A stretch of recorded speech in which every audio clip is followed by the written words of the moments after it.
Olá, sou Felipe Guizardi Cordeiro, ortopedista pediátrico aqui do Instituto Toros, e hoje a gente vai falar um pouquinho para vocês sobre displasia do desenvolvimento do quadril.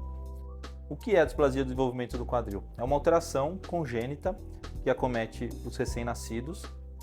O quadril é a articulação entre o osso da coxa, que a gente chama de fêmur, e a região da bacia.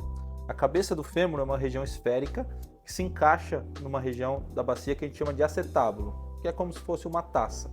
Essas duas estruturas elas precisam estar intimamente ligadas durante a fase de desenvolvimento da criança na barriga, para que as duas estruturas se desenvolvam de forma concêntrica, fazendo com que a gente tenha um movimento harmônico ali da região do quadril. Se a cabeça do fêmur não fica centralizada, fazendo força ali no fundo do acetábulo, o que acontece é que o acetábulo ele acaba ficando mais reto, e isso a gente chama de displasia.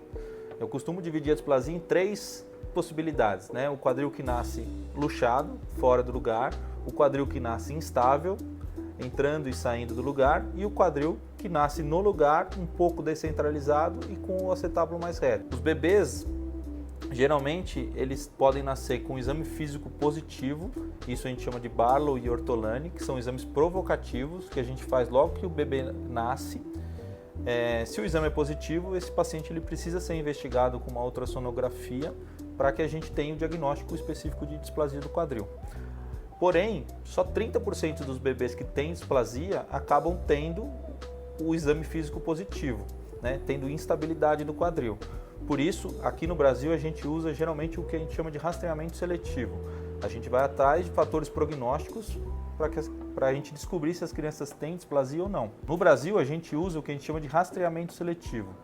Então, a gente vai ativamente atrás das crianças que têm fatores de risco para desenvolver a displasia do quadril. Os principais fatores de risco são gemelar, apresentação pélvica, que é o principal fator de risco, e geralmente história familiar. Então, tendo um desses três fatores de risco, a gente precisa investigar a displasia do quadril. O tratamento da displasia do desenvolvimento do quadril, ele envolve manter o quadrilzinho no lugar, para que ele se desenvolva direitinho, né? Nas crianças abaixo dos 6 meses de vida, então a gente usa isso aqui, ó, que é o suspensório de Pavlik. O objetivo desse suspensório é realmente evitar que a criança ela estenda muito, então ela estique as perninhas, né?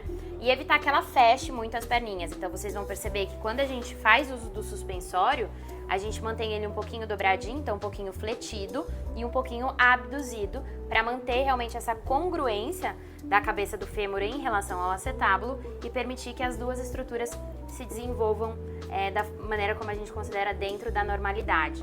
Bom, as crianças mais velhas, então as crianças maiores dos 6 meses de vida, o tratamento varia, né? A gente vai sempre tomar uma decisão compartilhada. Se vocês tiverem alguma dúvida, deixem aí nos comentários que a gente discute com vocês numa próxima.